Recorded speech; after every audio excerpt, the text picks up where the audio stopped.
All right, welcome back, guys. Today we're going to be kind of continuing some ideas that I went over in another video. My last video was about chord qualities, learning how to differentiate between major, minor, and dominant seventh triads. And if you want some information on that, I highly recommend checking out that video. We're gonna branch off from that a little bit.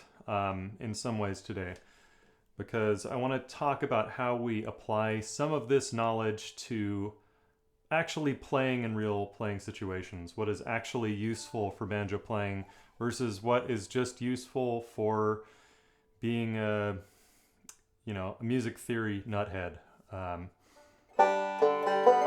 Not that knowing your major, minor, and dominant sevenths qualifies you as a music theory nuthead, but we're going to simplify a little bit today, and I'm going to show you some exercises to get yourself familiarized with the neck in a different sense that'll help you more in a playing context. So last time we went over chord qualities. We also went over before that just inversions. These they're triad inversions, right? So we've got our root position, first inversion, second inversion. We're going to be working with just the top two strings today.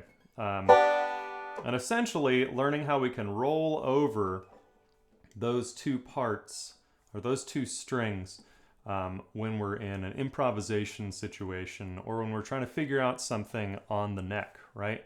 So with our G chord, right, we're going to work out of the key of G. So the G chord, our 1, right? Our first chord inversion that we have is just our open strings, right? Which happens to be one of our bar chords, or second inversion. But we're just going to have those first two strings open, right? And we can play off of the 5th string as well, right?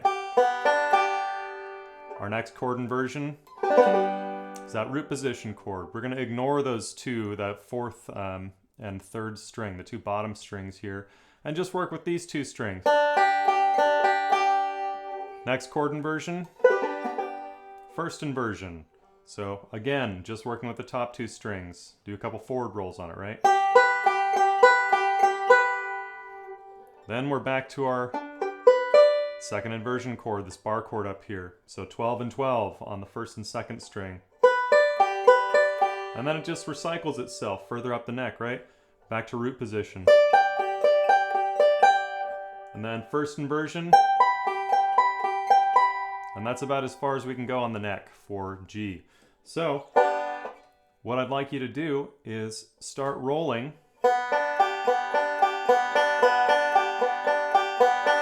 And use that forward roll and start cycling through these. Start with just doing ascending, right?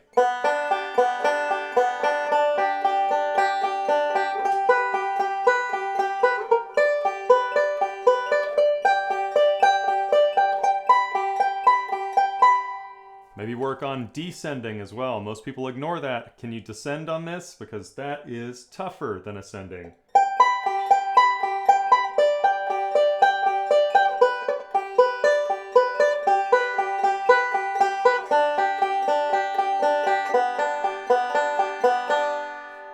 Fun fact in here, do you know why Earl Scruggs tends to use his index finger on that 2nd string? Looks kind of funny, right?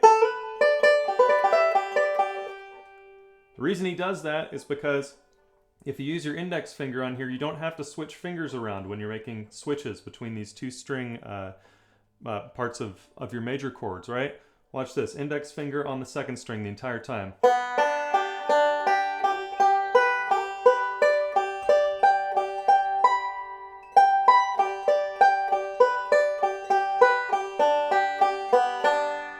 Also really handy for shifting. If you have that common string and that common finger there, it's going to make it a lot more likely that you hit your mark when you're trying to make these shifts, and you will make bigger shifts in this, right?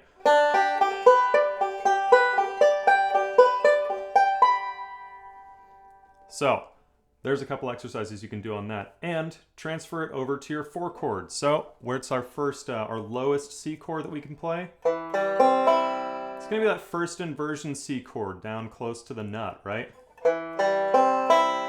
But we're going to ignore these two bottom strings. Only working with these two today, right? Next chord inversion, second inversion, not a root, and we start over again, right? First inversion, second inversion, and way up here at the very highest fret, you have one more root position on C. So try the same thing, ascending first, right?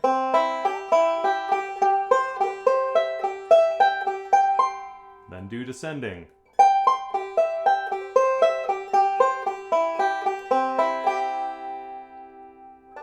Try out that Earl Scruggs index finger on the second string thing too. It's pretty wild, but it does help with these. Okay, moving on. We've got our first inversion D chord. That's the first one we can hit down the neck, right? So, first inversion, second inversion of that 7th fret, root position at the 12th fret, or first inversion at the, 16th fret. And then our last one that we can do is a bar chord way up here at the, 16, 17, 18, 19th fret. But we don't have to worry about getting that bar chord. That kind of sucks to try and hit up there. We're only dealing with these top two strings, right? So let's do the same thing. Familiarize yourself. And that's about as far as you can go, right?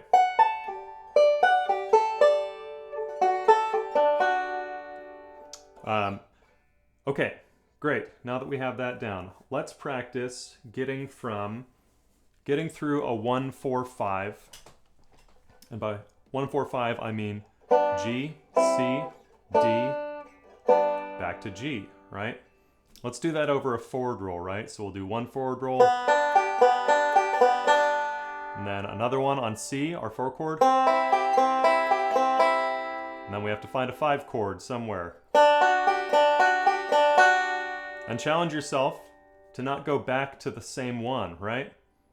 So where's our next 1 chord? It's going to be, what's the closest one we can find? That's a great way to do it, right? Find the closest way you can get back to a 1 chord. From that D chord, we're just putting a pinky finger down from the 4th to the 5th fret of the first string. All right?